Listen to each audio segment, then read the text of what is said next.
ആരും കയറി വരില്ല കേട്ടോ.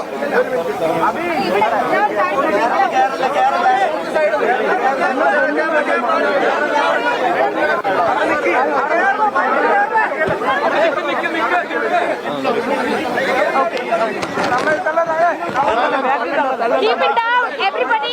Keep the mic down, please. Keep the mic down. Keep the mic down. Keep the mic down. Keep the mic down. Give me. Give me. Sir, you have. Keep the mic down, everybody. Please keep the mic down. സമാനതകളില്ലാത്ത ഒരു ദൗത്യമാണ് സൈന്യം നിർവഹിച്ചത്. Janam, please keep it down. Okay, ഞാൻ പറയട്ടെ. Silence. Keep it down, everybody. Please keep it down. നമ്മുടെ രാജ്യം കണ്ടതിൽ വെച്ച് ഏറ്റവും സങ്കടകരമായ കാഴ്ചകളാണ് കഴിഞ്ഞ കുറച്ച് ദിവസങ്ങളായിട്ട് ടിവിയിലും അതിലൂടെ വാർത്തകളിലൂടെ ഒക്കെ അറിയുന്നത്. വളരെ സങ്കടകരമായ കാര്യമാണ്. അത് അവിടെ പോയി കണ്ടു കഴിഞ്ഞാലേ മനസ്സിലാവുള്ളൂ അതിന്റെ വ്യാപ്തി. ഒരുപാട് പേർക്ക് നേരം കൊണ്ട് കുറ്റവരെയും ഉടയവരെയും വീടും സ്വത്തും എല്ലാം നഷ്ടപ്പെട്ടു. പക്ഷെ നമ്മളെല്ലാവരും ഒരുമിച്ച് ചേർന്ന് അവരെ സഹായിക്കുന്നു എന്നുള്ളത് വലിയ കാര്യമാണ്.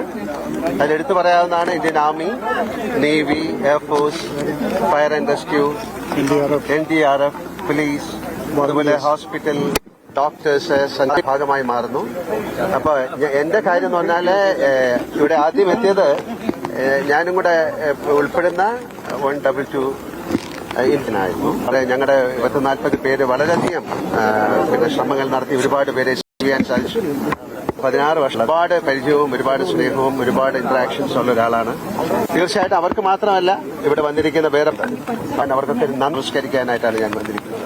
തീർച്ചയായിട്ടും നമുക്കെല്ലാവർക്കും ചേർന്ന് ഇതിനെതിരെ വളരെ ശക്തമായിട്ട് നീങ്ങണം. ഇത്തരം പ്രകൃതി ദുരന്തങ്ങൾ ഒഴിക്കാൻ ഈ ബ്രിഡ്ജ് ഉണ്ടാക്കിയത് തന്നെ ഒരു വലിയ അത്ഭുതമാണ്. ഈ ബ്രിഡ്ജില്ലായിരുന്നെങ്കിൽ ആർക്കും മുകളിലേക്കോ താഴേക്കോ പോകാൻ പറ്റില്ല.